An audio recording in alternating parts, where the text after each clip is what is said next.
What is leadership? What is our duty? How do we relate to each other? What is the purpose of our work? Everything you're writing here was written 4,000 years ago. He said, it's all in the Gita. Now I had found my bliss. Welcome to the second Renaissance, where we decode the rebirth of human creativity in a technology-driven world.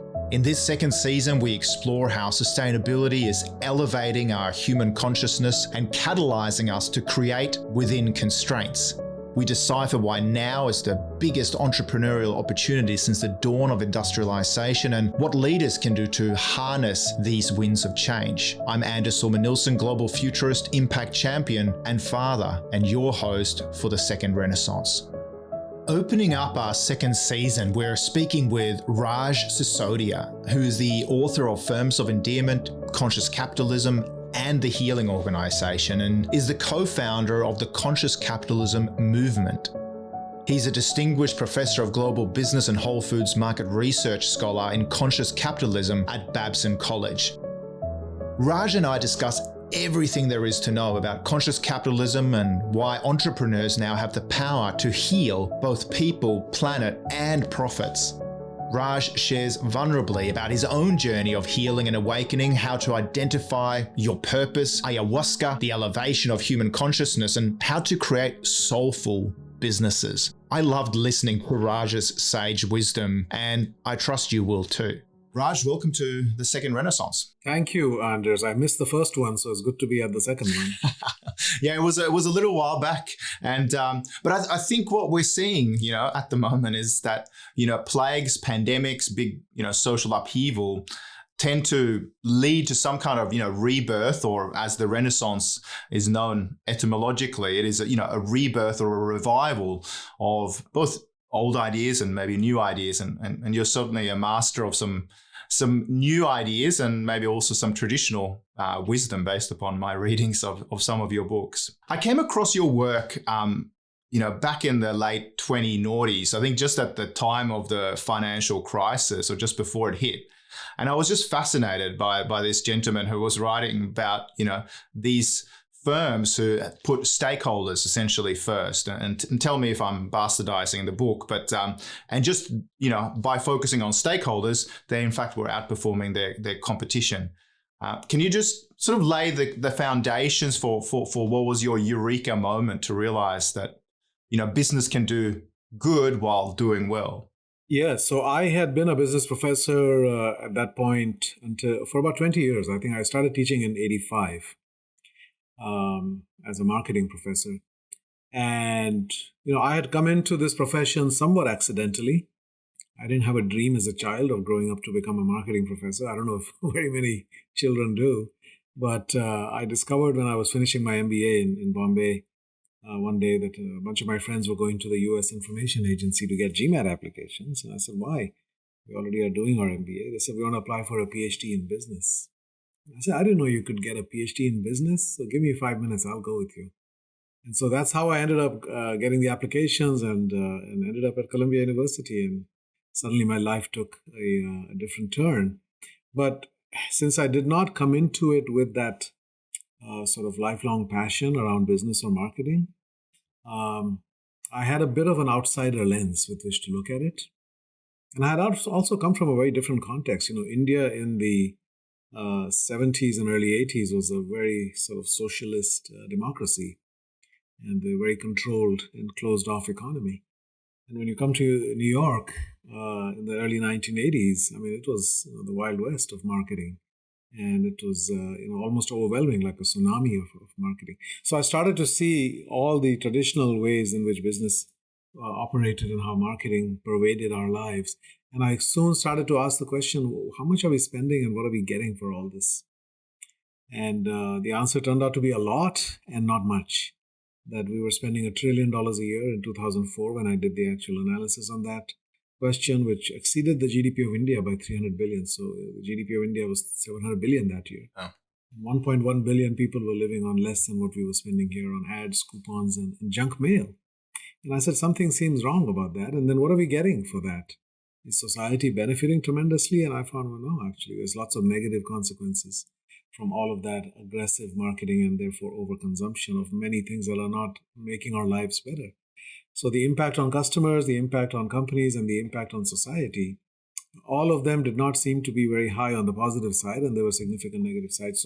So I had for about 10 years studied this question: marketing ethics, efficiency, effectiveness, and I was pretty much convinced that the way we do things isn't working right. That we are spending more and more over the years, over time, and we're getting worse outcomes.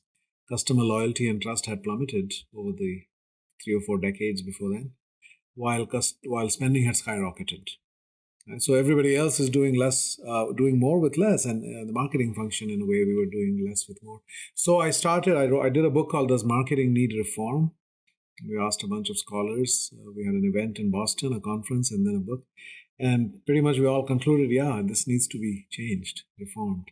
And then I started a book which initially had the somewhat shocking title, "The Shame of Marketing," which was a phrase used by Peter Drucker referring to the consumer movement in America. And he said, marketing's job is to improve the lives of customers, to look after the well-being of customers. And when they have to organize against companies, that is the shame of marketing. That means we have failed. And so I was going to write a whole book about the way in which we waste money and we take advantage of vulnerable customers and so forth. Fortunately, my mentor gave me good advice then. He said, Raj, people want to hear about the solution, not the problem. And so I turned that around. I called it "In Search of Marketing Excellence." And I said most companies spend a lot of money and get very poor outcomes because you cannot really buy customer loyalty and trust. You earn it. And so what is the opposite of that? You don't spend a ton of money and yet customers love you. So let's try to find companies where that is true, where the marketing budget is very small and yet the customer relationships are very strong. So with that lens, we started to identify about a half dozen companies in the beginning. And we found some common patterns there. So Whole Foods was one of them. We found here's a company that doesn't have a VP of marketing or a chief marketing officer. They don't have an ad agency. They spend 90% less than the industry average on marketing. And yet they have fanatically loyal customers who are, in a way, advocates on their behalf, right? Word of mouth is how they spread. And so we said, okay, there's a different approach here to marketing. But then we zoomed out a little bit and said, wow, even the employees are loyal and trusting. Employee turnover is much lower here compared to other companies in the industry. Suppliers, there's a strong relationship there. The communities embrace the company and so forth. So it became a broader story, as you said, about stakeholders. And then what held them all together was this higher purpose and shared values, that they cared about something. So Whole Foods had a very clearly defined purpose, right, to improve the health of people and the food system and the planet by educating people that what you put into your body makes a difference.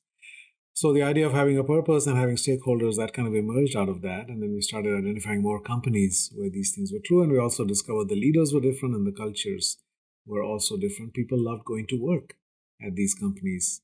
They didn't say, thank God it's Friday. They actually were excited about the prospect of going to work and making a difference in the world. So all of these things came together. And, in terms of a Eureka moment, I do remember a couple of distinct moments in that journey. One was in June of 2005. So we were in a writing retreat in Pennsylvania here in the Pocono Mountains. And David Wolf and I were sitting across the table from each other. And at that point, I was writing some of the stories of companies that we had identified and what they had done for customers, for employees, for the families of employees, for communities.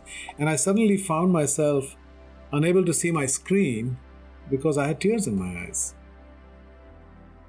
And I said to David, David, I've never experienced tears of joy connected to my work. I have frequently, as many of us have, had anger and frustration, but not tears of joy. I think I just figured out what I want to do the rest of my life. I want to tell this story of business, that this is possible within a for-profit, publicly traded company, that such deep humanity can exist. And so that was, I would say, when my purpose in a way found me. I wasn't actively searching for my purpose. I knew what made me unhappy. So in Andrew Harvey's words, I was following my heartbreak for the preceding 10, 15 years. And now I had found my bliss, or discovered a path to my bliss. What would give me greatest joy versus what caused me greatest pain. Somewhere in there is your purpose.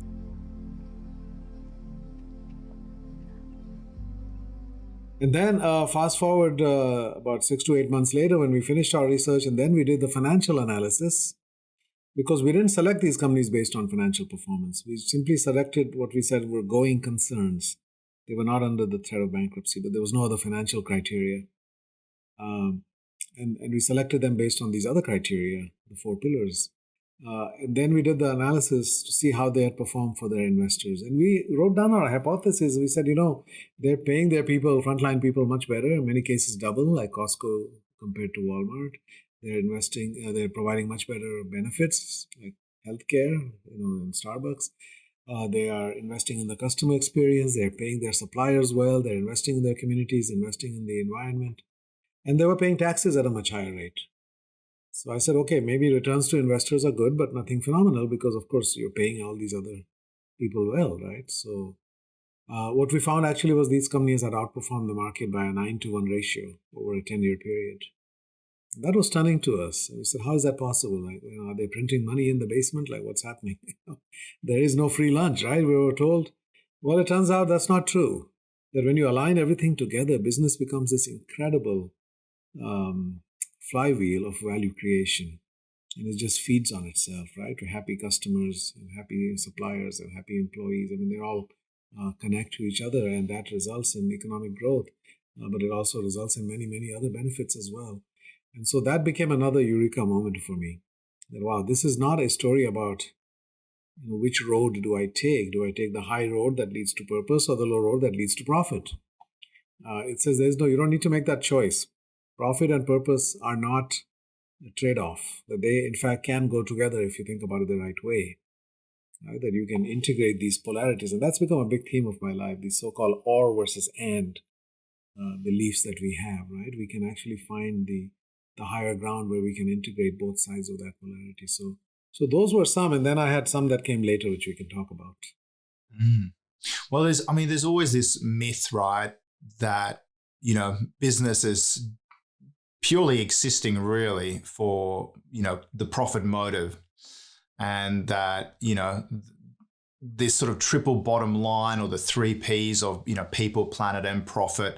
I mean, the traditional business wisdom is that those are incompatible or even, mutually exclusive, right?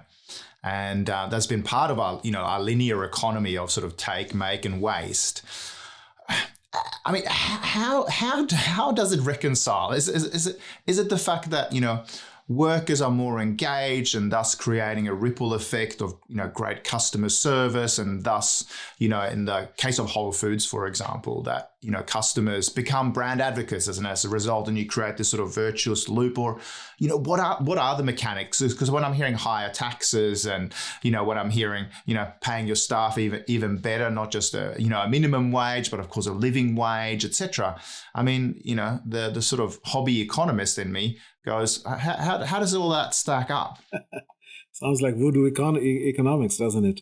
Well, actually, that was our question as well, because when we saw the outperformance, we said, wow, what's happening here? How is that working? And then you start digging into it, and then you start to see the interconnections and the interdependencies, as you said, between stakeholders, right? So this business is an interconnected, living, breathing system where everything impacts everything else, right? So happy employees obviously will then result in happier customers, but by the same token, unhappy employees, think about it. If you've got a company that has I think Walmart had a 70% employee turnover, right? So people last 8 months. When you've got Costco that has a 7% employee turnover, where people come there and they stay for 15, 20 years, and they are much more productive, and they know the customers by name, and they are, their operational efficiencies are much greater. There are all kinds of benefits that come, right, when you start to invest. There's a wonderful book that explains some of the underlying mechanics of this. It's called The Good Jobs Strategy by Zeynep Ton, who's a professor here at MIT. And she looked at 4 companies that are all retailers that pay their people very well, provide much better working conditions than their competitors do, and yet they're highly competitive when it comes to price in the marketplace. So it's Costco, Trader Joe, Quick Pick, and a Spanish retailer named Mercadona. Right, so these things are connected. So when you treat people, first of all, there are tremendous cost savings. So you're paying your people more, yes, but you're saving on employee turnover. It costs money to replace those people and train the new people and all of that, right? And the new people, it takes them years to get up to speed in terms of being effective at their work. Marketing is one of the huge cost savings. Because when you have happy, delighted stakeholders, not just customers, but all of your stakeholders are happy and delighted, they all become advocates on your behalf. You get the benefit of free marketing, right? You get the benefit of good press as well. There's goodwill all around. Nobody's staying awake at night, among all your stakeholders, thinking how they can take advantage of you. Everybody. The way I put it is that when you have shared purpose and shared values and do all these things, all of the stakeholders now become allies in value creation. Because if the CEO says we're all about profit maximization, shareholder value, right, then the employees hear that and say, okay, I need to maximize my profits, which is get paid as much and work as little. Customers say, I need the lowest price on every transaction. I'm not loyal to anybody. Suppliers say, we need the highest. We need to improve our margins and cut corners where we can. Society says we're going to tax you as much as possible. Everybody becomes a taker from the system. But when you have these other elements working, everybody is a contributor to that system. And saying, how can I further enhance this whole experience that where I believe in what this company is trying to do, whether I'm a customer, whether I'm an investor, whether I'm an employee, etc. I'm going to go the extra mile. And I think the biggest single factor out of all of that is probably the employees, because if you look at average employee engagement around the world, according to Gallup, overall is 15% engagement. Right? That means 85% are either disengaged or what they say actively disengaged, they actually hate their company and hate their work. And these companies, conscious companies, have 80, 90, 95% passionate commitment. So that difference is enormous, right? You've got 15% passive engagement versus a 90% passionate commitment.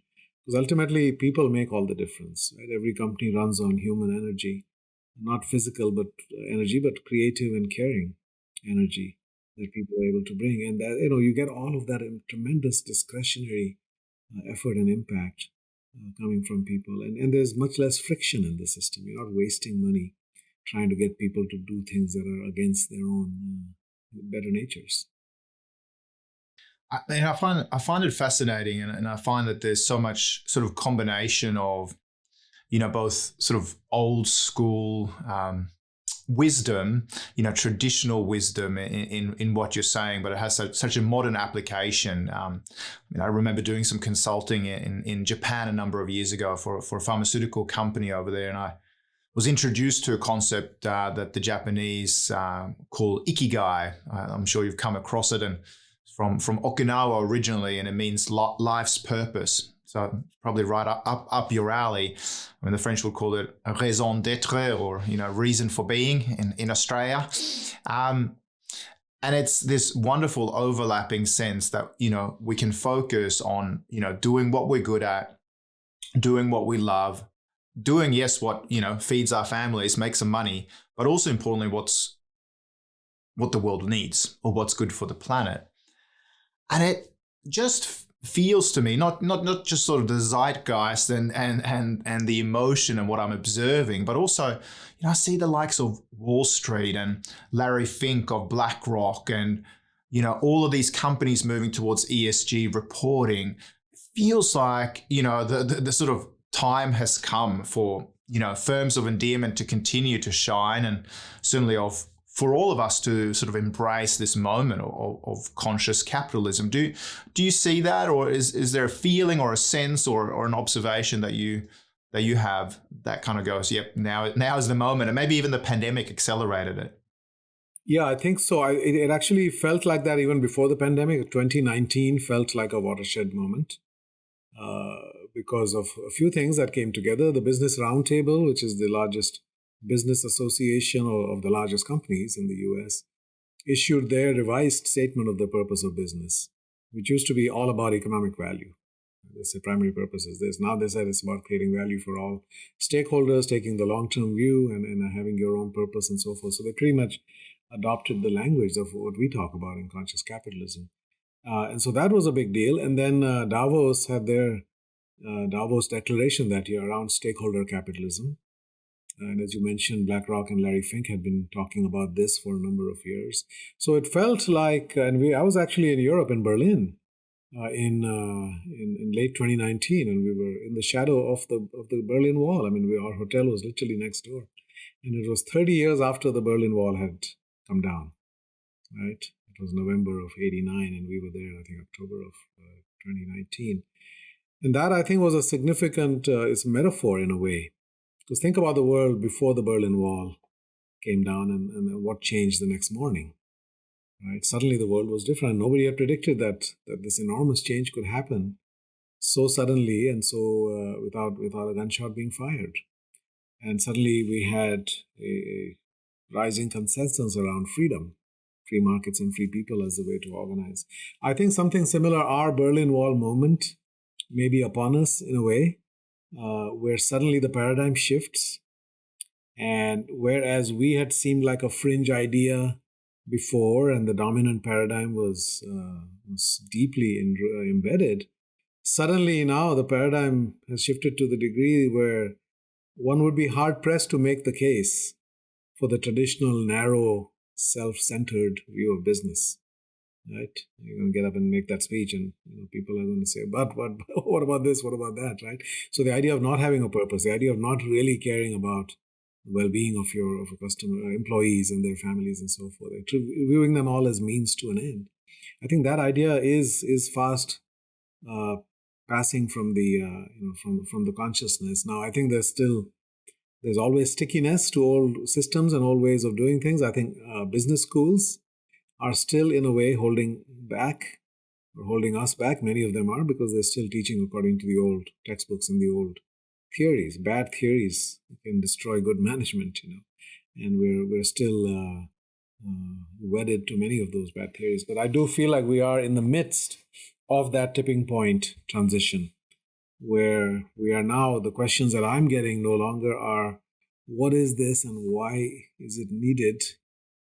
And increasingly the question is, we get it, but how? How do we do this? Right? How do we transform? How do we take our companies on this journey? How do we find these kinds of leaders? How do we develop leaders and so forth? So I think that is also a strong signal that indeed things have shifted quite a bit. Yeah. I mean, I tend to, I'm an immigrant here in Australia, right? I'm from Sweden originally, and before the pandemic, I thought of myself as a global citizen. I think I'm still a global citizen. I just don't visit as many places physically with carbon offset flights, I should say. But my background as a Swede gives me a particular lens. So even though I'm a bit of a slushy now and I have dual citizenship, Swedish Australian, and there's a lot of Swedish values that I grew up with, whether it was environmentalism or appreciation for the outdoors, or hopefully some level of progressive thought, and maybe even a design aesthetic and things like that still very core to my being, and even probably a bit of social democracy even in the way I view entrepreneurship. I remember when I was doing part of my global executive MBA, and part of the course was in Bangalore at the Indian Institute of Management. And I came across a concept called frugal innovation, or and tell me if I incorrectly pronounce this, or jugaad innovation, which I think of as doing more with less, and sort of these ingenious solutions. I'm curious, is there something about your Indian background, anything about Indian culture, or that ingenuity that you think has played a part in your thinking about business at all?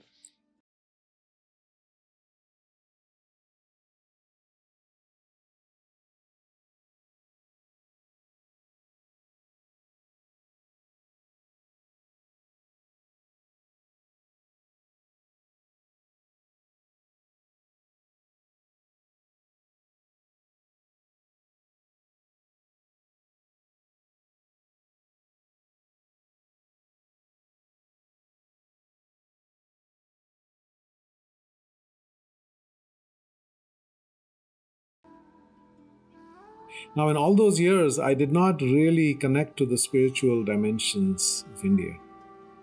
People from all over the world go to India for seeking that in many cases, but I did not have that.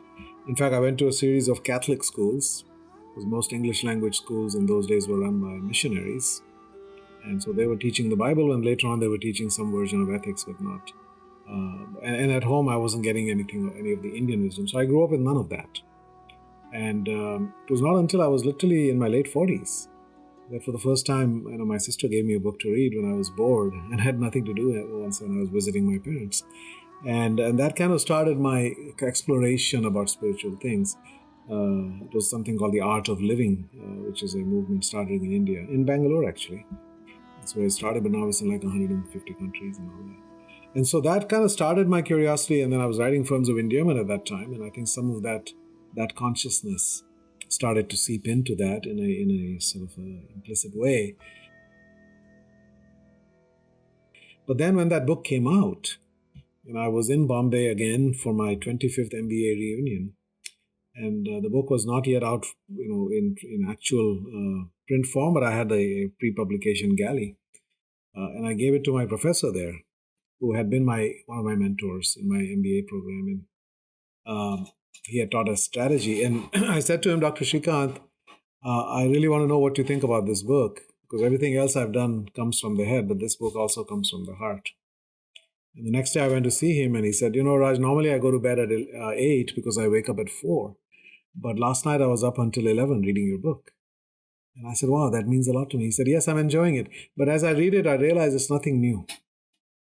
And I said, what do you mean? For me, this was very new. He said, everything you're writing here was written 4,000 years ago. He said, it's all in the Gita. So Gita is one of the Indian texts. And it's not a big book, it's a small book, but it's really practical lessons about life given by a god Krishna to a warrior on the battlefield. And he said, it's all there. And I said, nobody ever told me to read the Gita. I had no idea. He said, everything we think we're discovering for the first time, people have thought about thousands of years ago and thought deeply about it. We can apply it to today's world. So that was a big wake-up call for me. And after that, I started leaning into it and started learning more. And I realized that many of these principles indeed are embedded. What is leadership? What is our duty? How do we relate to each other? What is the purpose of our work? All of those kinds of things are talked about. You could almost call this karma capitalism, conscious capitalism, right? Same idea of karma can apply to this. The idea of detachment from the outcome, focusing on the right action and not being attached to what Buddha called a cherished outcome. Because if you have a particular number in mind or a particular market share or a particular profitability, you're going to engage in wrong actions in order to achieve that cherished outcome. Instead, if you simply focus on what are the right actions, and the outcomes will be the right outcomes, right? I don't control everything that goes into that, but it'll be the right outcome. So I think there's a lot of the spiritual aspects that are kind of embedded in this philosophy. And as I said, subsequent to 2008, I started to educate myself not only on Indian wisdom, but also then there's Sufi wisdom, there's Judaic wisdom, there's Christian wisdom, etc. There's wisdom from the Confucian tradition, etc. We did actually a series of conferences around the world called Practical Wisdom, where we had people look at the modern lessons that we can learn from those ancient systems. And the realization is that if something that was written thousands of years ago is still resonating with people today, that there has to be something of lasting value there. And we should not lose it. We shouldn't say that all the wisdom I need is in the latest issue of the Harvard Business Review. It's something, most important wisdom might be 3,000 years old. So that is, I think, an important part of this. But I think the consciousness element borrows from all over the world. Right? Capitalism, we used to talk about American capitalism and Japanese capitalism and European capitalism, and that's true, there are varieties. But I think this is an attempt at an integration of what we know that is universal, I think, to the human experience. Yeah, and I think, you see this all around the world now with, certainly, Stoicism has had a bit of a revival, a renaissance, and it's trending in Silicon Valley amongst some, and certainly there's some lessons there in terms of what we can control and can't control. I would probably hazard a guess to say that many performance psychologists would agree with your statements around, getting detached from the outcome and just focusing on doing the right things. You hear this from tennis players like Roger Federer, for example. If you're interested in sports, even the first Renaissance was very much a revival of ancient texts and ancient wisdoms, and so there is this sense that what's old is new again, I even think of what you've just shared there, in terms of when I go to yoga class here in Australia, and the yoga teacher, once said that, the longest path that a human will ever tread, or the longest journey a human will ever make, is between the head and the heart. And I think there's something profound in terms of even aligning our chakras, right, to start thinking more consciously about the effect we're having and living in alignment with our own purpose. So Martin Luther King said we must be tough-minded and tender-hearted, right, at the same time. And that's kind of also bringing in the masculine-feminine integration. Because I know this is something that you're quite passionate about. And I've heard you speak about this and also read about the sort of feminization of values in business. I'm curious. Many people have said that the pandemic hit female employment or increased female unemployment. Some people even call it the she-cession. Is that sort of anecdotal evidence, or is there still this sort of revival of female entrepreneurship and feminization of corporate cultures? And if so, and if not, why is it important that it's heralded? Well, I think the long-term trend will continue. It has to. This is I think this is the century when we finally see the awakening on that side. The 19th century was one of ending of slavery, and the 20th century was ending totalitarianism. I think the 21st century is about ending the sidelining of the feminine, which we have done for millennia, for just about all of human history. And so it's not just women being marginalized, it's also the feminine energy within men. See, all of us are born with the full complement of energies. We have masculine energy and feminine energy as it is labeled. Right? The words sometimes can get in the way.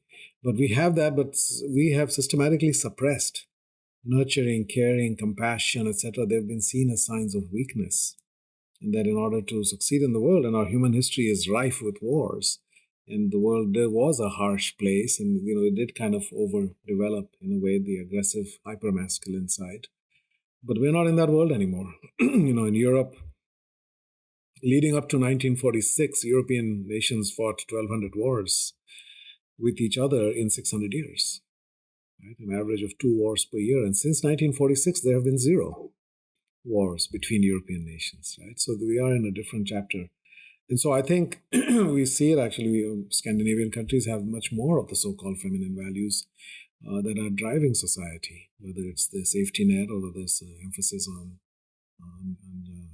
childcare and all the other things, parental leave. So I think that is a longer-term trend that is necessary and long overdue. And it's not about replacing masculine with feminine, it's about balancing and integrating.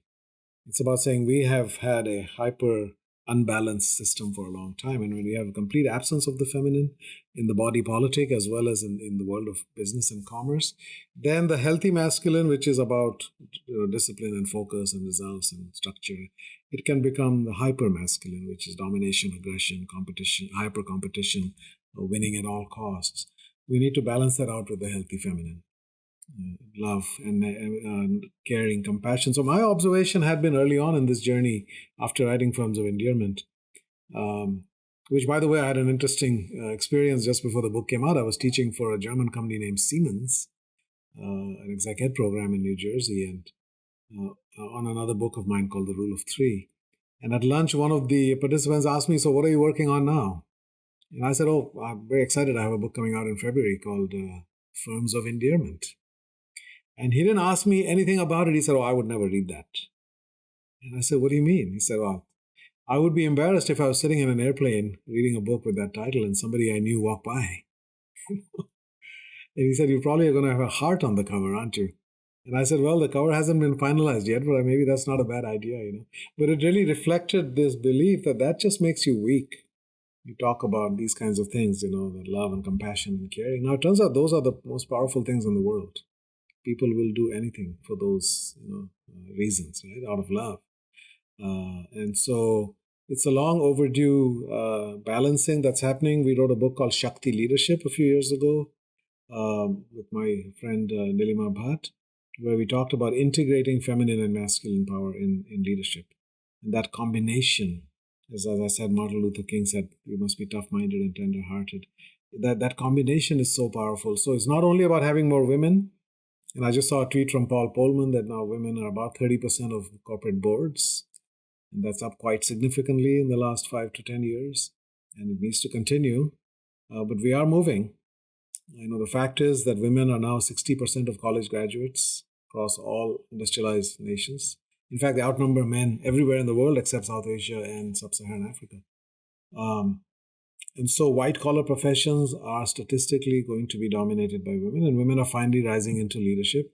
And a lot of research showing that what is needed out of leaders today are things that come naturally to most women, but men have to actually unlearn what they think leadership is about.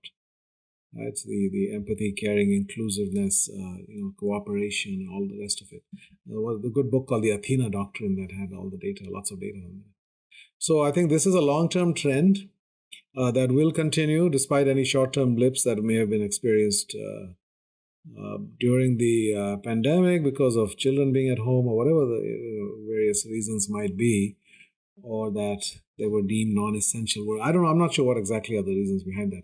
But I don't expect that to be a long-term trend. I think it's going to continue in the direction that it has been. And that's essential. I think to me, that would heal most of the big challenges we face in the world are because we have had too much expression of the hypermasculine energy. And that has caused a lot of suffering in the world. It has been at the root of all the wars, probably, with very few exceptions. And that is ultimately what is needed. And, for me, 2018, I turned 60. And I worked with a coach for those. So it was a time of really, wow, how did I become 60 all of a sudden? And so I'm looking back at my life and I'm trying to make sense of it and understand. And I'm writing a book about healing. I was writing the Healing Organization at the time. And I was in my normal mode of full steam ahead and, just going from project to project and meanwhile traveling and, airport to airport and all of that. And so 4 different women told me, Raj, you need to slow down. If you're writing about healing, you need to experience your own healing. You need to look within and say, what needs to heal within me? And take some time off. And I said, well, I don't have time for that. I've got a book deadline. I said, no, book deadlines are flexible. You can move that. This is important. So fortunately, I listened to them and I took 5 months. I delayed the book by 5 months and I said yes to all these experiences, including going to the Himalayas. For when I turned 60 there, up in the high Himalayas on the border between India and Tibet, which is a seat of Buddhist wisdom, that part of the world. I went to the Amazon rainforest in Ecuador, deep inside the rainforest. I spent 10 days there with the Pachamama Alliance and an experience. We spent time with we literally lived with 2 different native people there, the Achuar and the Zapara. And I had a shamanic healing experience with ayahuasca, deep inside the jungle, which was life-changing. I went to a silent retreat and I worked with a coach for the first time. And after she heard my life story and the trajectory of my work and my background, I come from India, which is a very, very patriarchal society. And I come from a subculture within that, we have the caste system, and I come from the warrior class or caste. And so I come from a hyper-masculine feudal subculture within that. And father and grandfather who were the extreme embodiments of that energy. And I was very much like my mother. And she's the complete opposite of that, right? She's just pure unconditional love and gentle and inclusive and so forth. And what my coach told me after hearing my life story, she said, you spent 45 years, the first 45 years of your life trying to impress your father. He got a PhD, so you got a PhD. He became a professor, you became, you're trying to do all these things to get worldly recognition and success that he would respect. And then you spend the last 15 years honoring your mother, starting with Firms of Endearment. And then all this work, and Shakti leadership and everybody matters. And this is bringing your mother's energy into the world. And I said, wow, I never thought of it that way. And then she said, does your mother know that? Well, I said, I didn't know that. How would my mother know that? She said, well, you need to call her and tell her that. So I resisted, but finally I did, and turned into the most healing conversation of my life because she had no idea. I said, what you stand for is what the world needs. She just started saying, I'm nothing, I'm nothing. I said, no, you're everything. This is the deepest aspect of what it means to be human.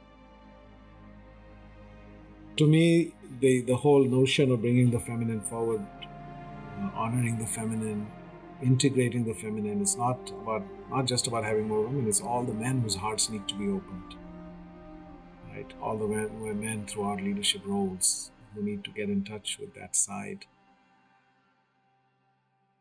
When I went to Barry Waymiller, the book I wrote, Everybody Matters, about that, I just went there on a discovery mission to say, do I want to write this book? Is there a story here? And I went into a room and I asked people, tell me how your life used to be and how it changed when you got acquired by this Barry Waymiller. And their culture had been transformed. And they just started, 15 middle-aged blue-collar men sitting in a room, and they're just silent. And then several of them have tears in their eyes. And they're softly crying. And I said, what did I say? They were moved to tears, and then they started telling me how dramatically their lives had been transformed. So when you can have men able to connect to their heart and open up and be vulnerable in front of each other, I said, there's something unique here. There's something very powerful in that. So I think that is what's needed here, is awakening that heart and also healing that inner child. Yeah. That's the other thing I learned, is we all have trauma. And if we don't heal our traumas, we think trauma is reserved for people who go to Afghanistan and Iraq and watch their friends get blown up. Every one of us has trauma. Life is traumatic. Life is difficult. And we may not have PTSD, but we have post-traumatic stress injury. And we need to heal that, because if you get into a position of leadership and you haven't healed your traumas, then you are going to be hijacked and triggered by so many things. And you'll be in a reactive mode. You won't really be able to lead people in the way that they need to be led. You will cause more suffering in the world unless you heal yourself. And I think that's been another part of my exploration in the last couple of years, is as I'm working on this memoir, is what are my traumas and how do I heal them? And how do I, in fact, experience what is now being called post-traumatic growth? It's not just neutralizing, but actually growing from that and becoming stronger than if you never had that trauma in the first place. Some goosebump moments just listening to you, and there's so much that deeply resonates in that wisdom. And so many reminders of maybe my own journeys, through what you've just shared, sort of coming up for me as well. I know you shared something, and it's a line that stuck with me, which was, and you might have been inspired by someone else, I forget who you quoted, but that we are victims of victims. And that it's somehow, our responsibility to kind of grow through that and through our entrepreneurship or through our lives, contribute to the healing. Can you just share a little bit more about that, Raj? The phrase victims of victims, I heard from Edith Eva Eger, who is a Auschwitz survivor, who I met at Deepak Chopra's Sages and Scientists conference. And she was literally there with Joseph Mengele. Because she was a dancer, she was saved, or her mother and her sister died in those gas chambers. And she came out of there basically a skeleton. People thought she was dead. She was literally, the Nazis had thrown her in a pile of dead bodies. And an American soldier walking by when they liberated the Auschwitz, he saw her finger moving, and he pulled her out of that pile. And then she went back to Hungary, where she was from, and she weighed like 50, 60 pounds, something like that. She eventually made her way to the US, but she had such severe survivor guilt that for 20 years she never told anybody what she had been through. And her life was completely constrained. Right? She could not really live. She had that survivor guilt, like, why did I live and others died? My mother died, my sister died. And finally she had to go back to Auschwitz and relive that experience. It's what we say, in trauma now, that you have to reveal it, you have to feel it, and you have to heal it. Right? If you don't reveal it, and you hide it, and you refuse to let yourself feel it, then you're going to numb it, and you're going to relive it constantly, and you'll be driven by that, right? Constantly all your life. So she went back and she lay down again on those stone floors and just touched everything. And from there she was able to heal and then start her career and became a well-known psychiatrist and author and speaker and so forth.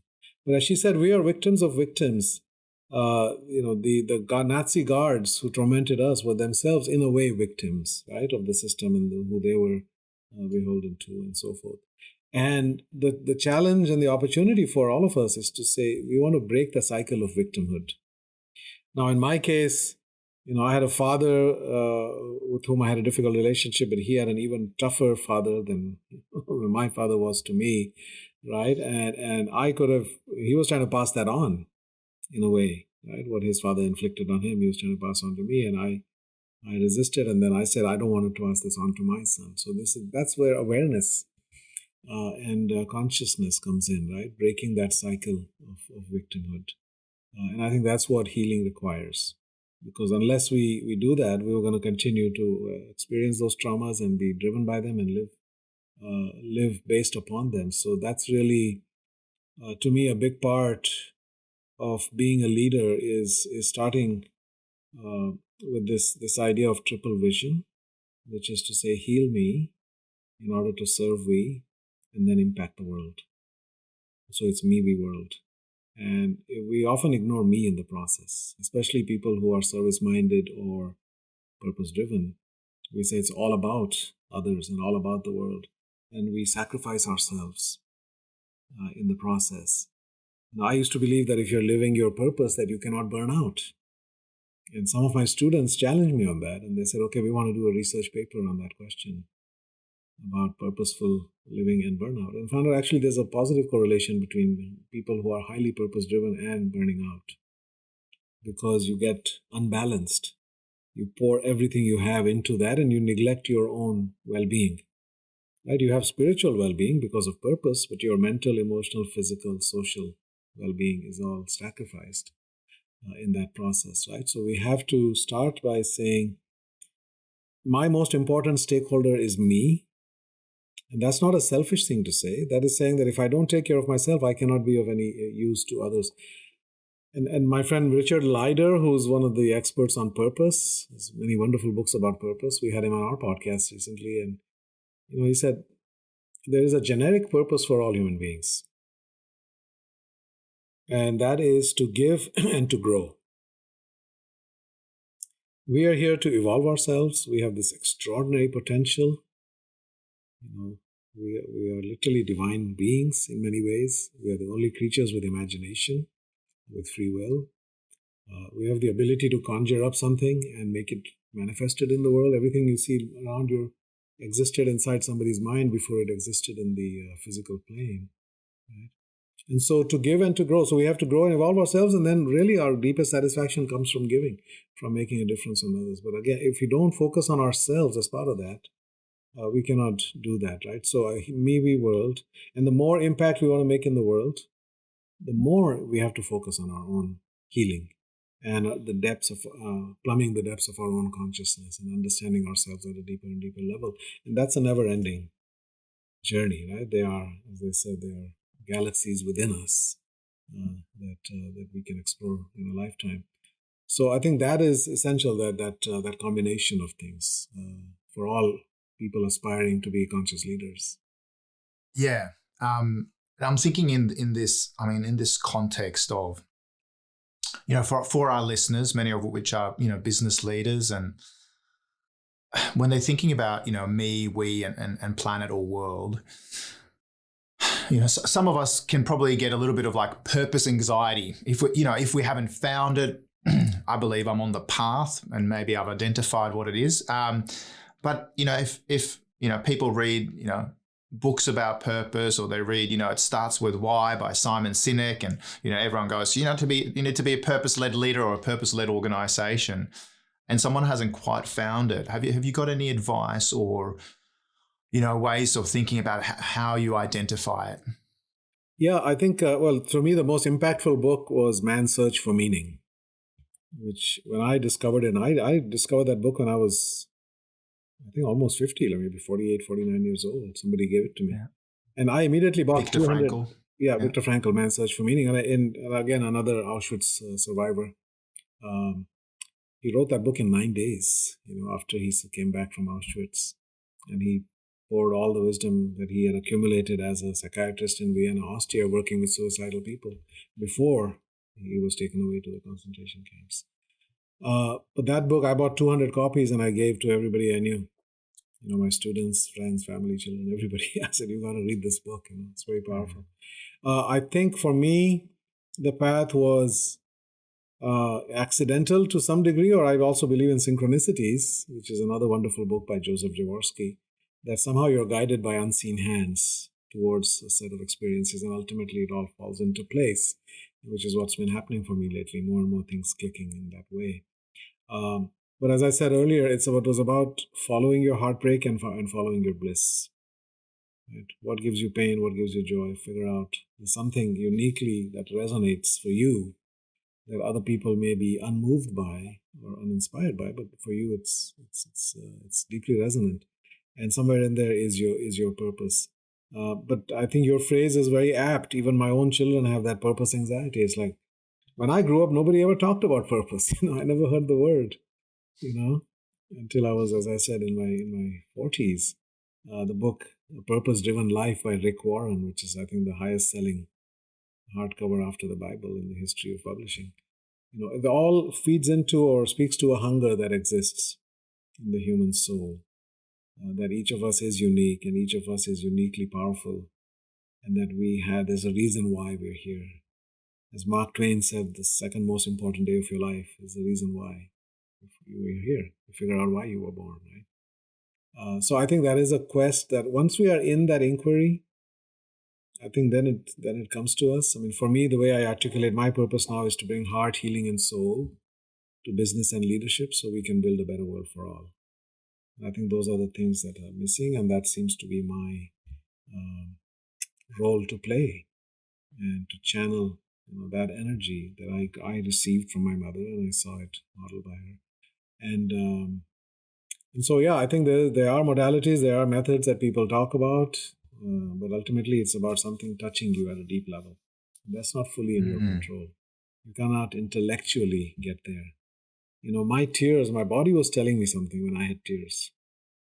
Right? When you're moved to tears by something, and ideally tears of joy, then there's something there.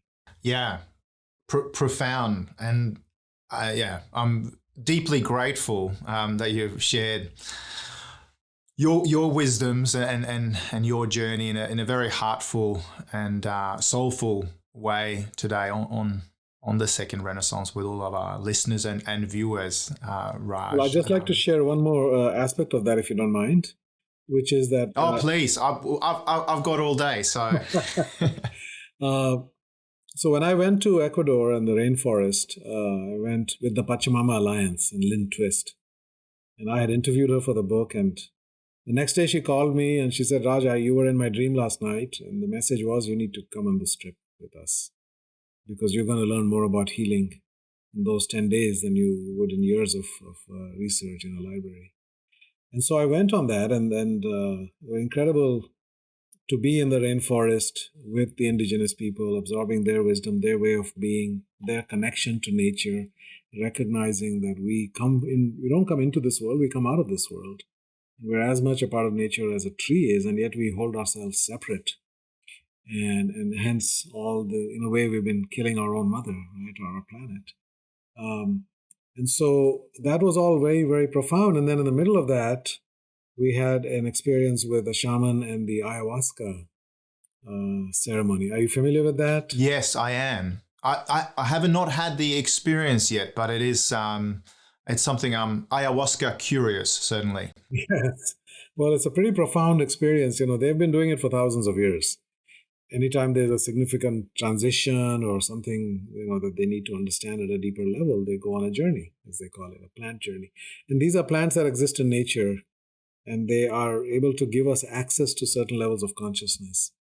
That some people might get there by decades of meditation or other means, but for many of us, this is an avenue to explore other realms of consciousness. Because our way of thinking and being becomes so sort of routinized over the decades that we live, and our ego kind of dictates how we behave and how we think, and we get these routinized patterns of thought and behavior that are very hard to break out of.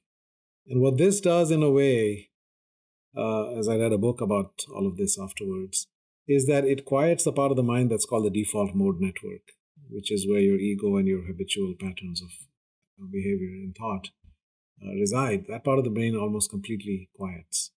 But other parts of the brain start firing quite dramatically, and you start having access to other forms of consciousness, other forms of seeing and being through that experience.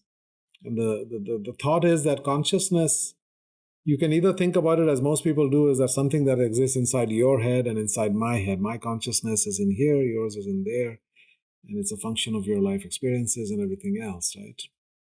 Another theory is that consciousness is a property of the universe. So it's like gravity or electromagnetic waves, and we're all tuning into it in our own way, right? And filtering it through our own experiences, which would then explain many phenomena that do occur where you say how all these things are not connected and yet somehow they're able to operate in a synchronized and coordinated way, right? You see that a lot in the animal kingdom. So anyway, I had this experience that night with this shaman on the banks of a river. It was a lunar eclipse night. We had hiked all day. We had gone to a sacred waterfall, kind of cleansed there, left everything behind, and then came to this little settlement where the shaman was. And they had been brewing this for 2 days, this particular ayahuasca brew. And we took that, we lay down on these banana leaves under the sky.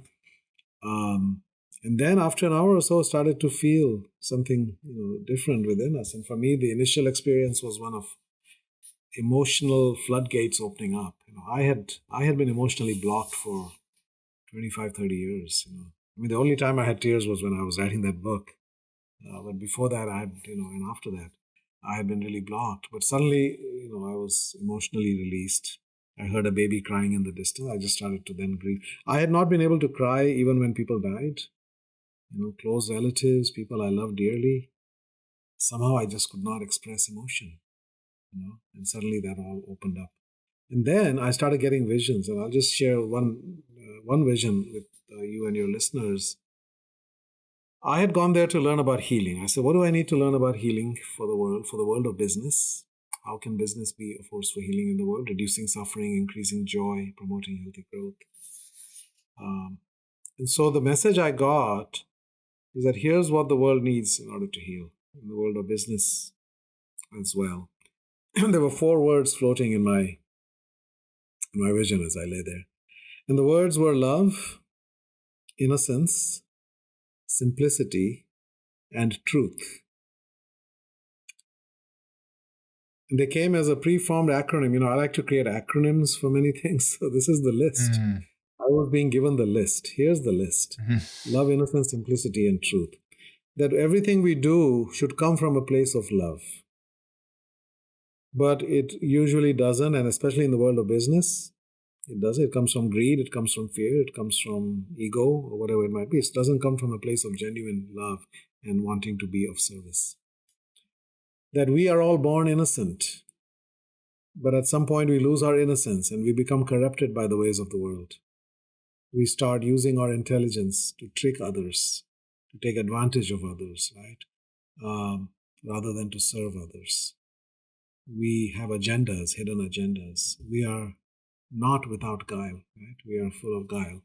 And so this idea of a return to innocence, how can we actually reclaim our birthright, which is to live with innocence, which means I don't cause harm, I don't cause suffering, I don't cause, to others in the course of living my life. I have goodwill towards all. And the third was simplicity. We have become mired in so much complexity. We hide behind complexity in many cases. The 2008 financial crisis was manufactured out of complexity. We created these financial instruments that nobody understood. And many people got rich off of that because other people bought that. We hide behind that. So the important, essential things in life are simple. The fundamental truths are simple. And then the last was truth. What is our commitment to the truth? Gandhi's autobiography was called My Experiments with Truth. And truth is such a fundamental and universal human ideal. But in the world of business, I got a PhD in marketing. What is marketing's relationship to the truth? And how do we commit to the truth in all matters, right? So So to me, that was a profound gift that I received that night, that this is something that if we can aspire to manifest the list in every aspect of our life, I think that the world would be completely transformed.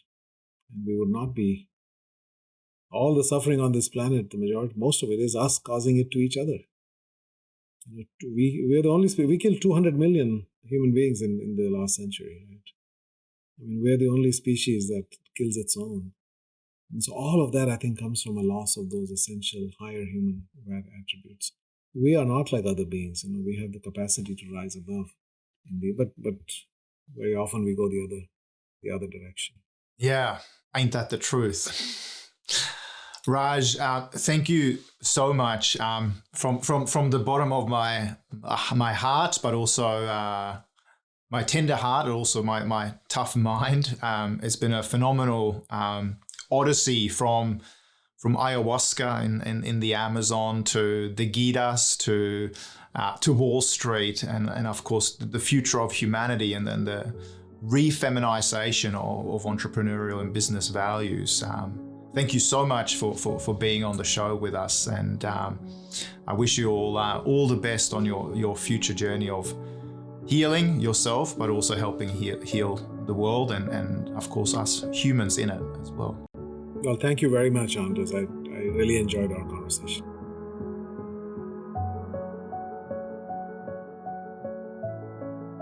Thank you for tuning in. Make sure you subscribe to the show in your podcatcher, and I'd be super grateful if you leave a review. For more information about the Second Renaissance and our work on sustainable innovation, please visit my website, andersorman-nilsson.com.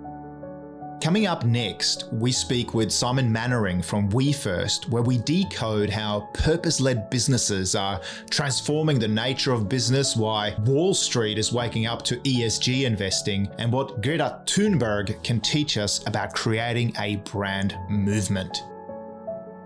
We hope that what we learn together on the Second Renaissance can help us all build a sustainable future for ourselves and our children. See you in the near future.